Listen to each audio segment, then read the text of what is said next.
Tous les alliés des États-Unis refusent de soutenir le blocage qui est fait sur le détroit d'Ormuz. Donc le blocage a donc maintenant démarré et donc le Premier ministre anglais a expliqué aujourd'hui que l'Angleterre ne soutiendra pas les États-Unis dans un passage en force comme celui-là, que les Anglais attendent juste pouvoir réouvrir le détroit d'Ormuz de façon diplomatique et refusent de passer par la force. Emmanuel Macron a également expliqué qu'il allait y avoir un congrès qui allait avoir lieu où ils vont discuter de la façon dont le détroit d'Ormuz doit être réouvert diplomatiquement avec l'Iran.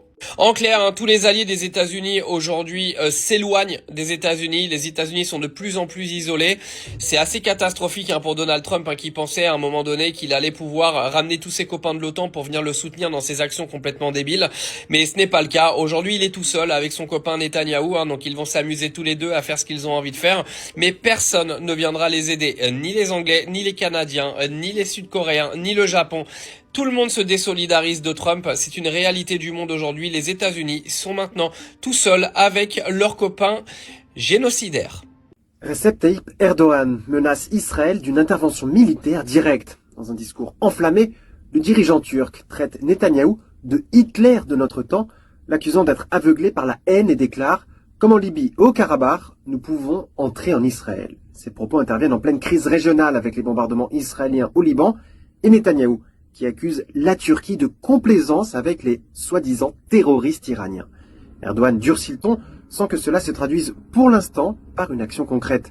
Car ce qu'il craint, si Israël atteint ses objectifs en Iran, c'est que la Turquie soit peut-être la prochaine cible sur sa liste. La Turquie humilie Israël. Le président turc Erdogan déclare « Le monde entier paie le prix d'Israël. La guerre est la guerre de Netanyahou pour sa survie politique, mais 8 milliards de personnes en subissent les conséquences. » Mais ce n'est pas tout les amis. Le président turc Erdogan déclare également « Si Israël persiste à jouer avec le feu et à entraver le processus de paix dans la région, nous veillerons à ce qu'ils en tirent une leçon. Toute attaque contre le Liban et l'Iran sera désormais considérée comme une attaque contre la Turquie. Netanyahou et Trump distribuent les menaces à la volée. La Turquie leur répond. » Je crois que c'est l'information de la semaine. Trump vient de fermer le détroit d'Ormuz. Attendez, je vous explique la lecture de ça. En gros, Trump avait négocié un cessez-le-feu avec l'Iran. Sauf que l'Iran a brisé ce cessez-le-feu étant donné qu'Israël l'a brisé en attaquant le Liban. Et Israël a dit « Ouais, mais le Liban ne faisait pas partie de l'accord. » Très bien. Donc même pas 24 heures après la réouverture du détroit, l'Iran a de nouveau fermé le détroit. Trump a commencé à dire « Ouais, on va quitter l'OTAN, tout ça. » Si vous voulez que je vous dise pourquoi il le fera pas, dites-le moi dans les commentaires, je vous en fais une vidéo, ça peut être marrant. Donc là, maintenant, il dit qu'il n'y a aucun cargo qui va quitter le détroit. Que les États-Unis, maintenant, s'assureront que le détroit va être fermé. Il y a plusieurs lectures à ça. La première, il veut pas perdre la face. Parce que celui qui ferme le détroit, c'est l'Iran, c'est pas lui. Seconde, il veut forcer ses alliés à rentrer dans cette guerre. Parce que oui, Donald, il a parlé, mais il s'est rendu compte que sans ses alliés, remporter des guerres, c'est compliqué. Sauf que l'Iran a donné un droit de passage aux cargos français, espagnol, chinois et russe, il me semble. Et japonais aussi. Et dans l'eau, il y a des alliés des États-Unis. Et en plus de ça, l'Iran veut mettre un péage dans le détroit. C'est-à-dire que chaque pays qui voudrait passer devrait payer l'Iran. Étant donné que l'Iran s'est retiré de l'accord après que Israël a mis fin au cessez-le-feu, Trump, il se dit quoi? Ouais, je vais être obligé de rentrer dans cette guerre, mais je peux pas rentrer tout seul. Donc maintenant, il ferme le détroit. Ça devient ridicule. Israël t'a endormi, assume. Assume. Tu t'es fait endormir dans un bourbier. Je l'avais dit il y a un mois. J'ai dit cette guerre, ça va être un bourbier pour lui. Et force est de constater que j'avais raison.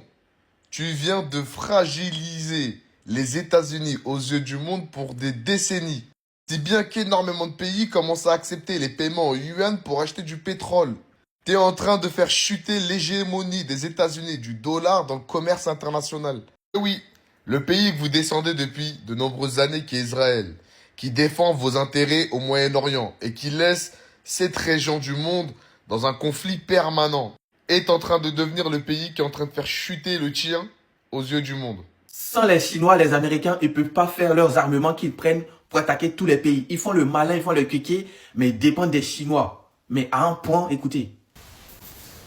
Cette guerre a épuisé très concrètement, de façon très pratique, une partie essentielle du système de défense anti-missiles américain. Et justement, pour reconstruire ce système, eh bien, comble du paradoxe, de qui ont besoin les États-Unis? Ils ont besoin de la Chine.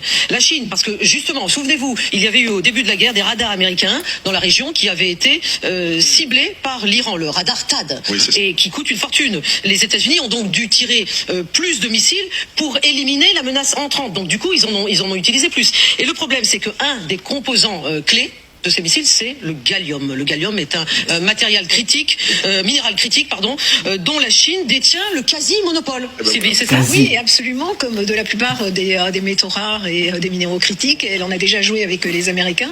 C'est comme ça que Donald Trump a dû renoncer à sa surenchère sur les droits de douane. Et là, effectivement, tous ces matériaux sont utilisés dans le domaine militaire aux États-Unis, dans le domaine médical aussi, parce qu'il y a les isotopes et bon, plus les portables, etc.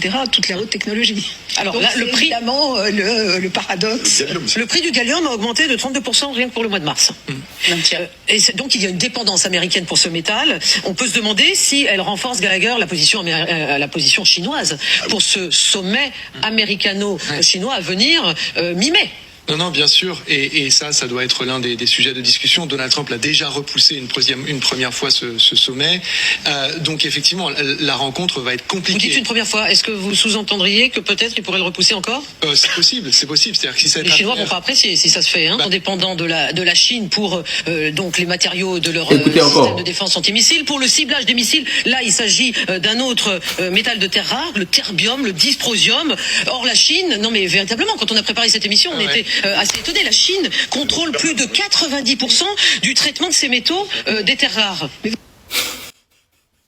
Le fameux THAAD qu'ils prennent pour menacer tout le monde. Ça, les Chinois ne peuvent pas faire. Bloquer les bateaux chinois au détroit d'Ormuz. Bloquer.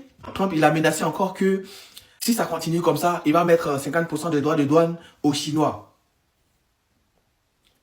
On n'a pas déjà passé cette histoire du droit de douane où il a oublié ce qui s'est passé dans la première partie de cette guerre commerciale perdue par Donald Trump, gagnée haut la main par les Chinois. Il a oublié quelles étaient les menaces chinoises, les composantes. Gallium, pour faire des missiles THAAD, apparemment une composante gallium, ça n'existe que en Chine. Alors, vous faites les malins, vous faites les beaux avec vos missiles, mais si la Chine vous dit non, c'est fini, c'est fini. Et il n'y a pas que le missile THAAD. Presque tous leurs armements et même les kits de santé et tout ça, bref, laisse tomber. Ils dépendent de la Chine. Ils ne peuvent rien faire à la Chine en fait. Moi je suis la Chine, est-ce qu'ils font pas ça déjà? C'est pour ça qu'ils n'ont pas ces missiles là en masse, en stock énorme comme ça. D'un coup quand ils commencent une guerre, ça finit. Je suis la Chine, je dis ok, je vous vends ça, je vous livre ça, mais en stock limité. Vous pouvez faire tel nombre de missiles, pas plus. Pas plus. Disons, je vous accorde jusqu'à 2000 missiles. Les 2000 missiles arrivent, la Chine ne peut plus les laisser se faire livrer du gallium et toutes les autres composantes. Ça pourrait être possible. En fait, la Chine les tient par leur... Que l'Iran change de... Je ne me considère pas comme un homme politique. Je ne souhaite pas entrer en débat avec lui. Je ne crois pas que le message de l'évangile doive être détourné comme certains le font. Je continuerai donc à parler haut et fort contre la guerre, à œuvrer pour la paix, le dialogue et les relations multilatérales entre les États et à rechercher des solutions justes aux problèmes. Trop de gens souffrent dans le monde aujourd'hui.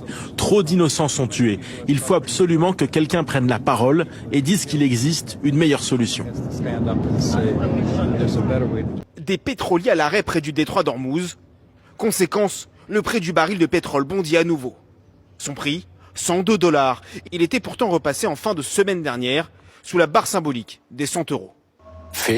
Nous sommes confrontés à ce qui est peut-être la crise énergétique la plus grave de notre histoire. Je dirais que des temps très difficiles attendent le secteur énergétique et l'économie mondiale. La principale explication, l'échec des négociations au Pakistan. Depuis, les Américains affirment entamer dès aujourd'hui un blocus du détroit d'Ormuz, empêchant alors les navires chargés de pétrole de circuler. La raison, faire obstacle au péage naval qu'aurait instauré l'Iran pour autoriser le passage des bateaux. Je pense que l'Iran est dans une situation très difficile. Je pense qu'ils sont vraiment désespérés. Nous avons eu une réunion qui a duré 21 heures. Nous comprenons mieux que quiconque la situation et l'Iran est dans une mauvaise posture.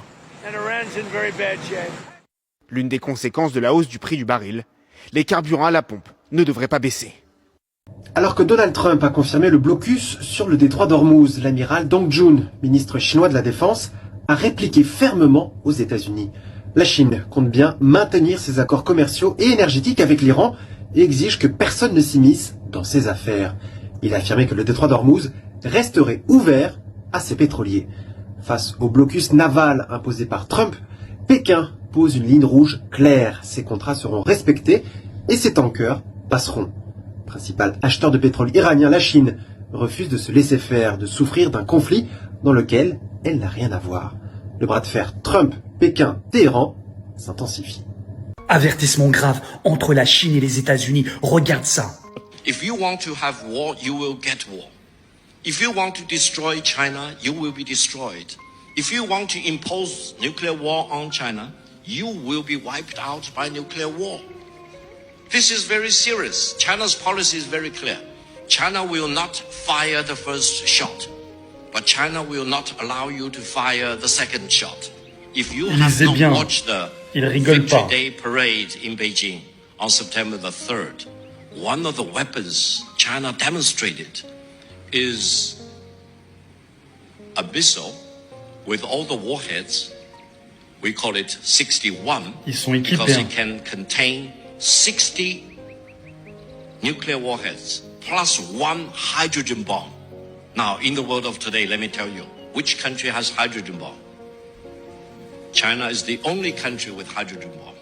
And that ICBM can cover every corner of the world in less than 20 minutes and destroy any time. Urgent les amis, on n'a jamais été aussi proche d'un acte de guerre majeur. Le choc Chine-Amérique, c'est probablement pour bientôt.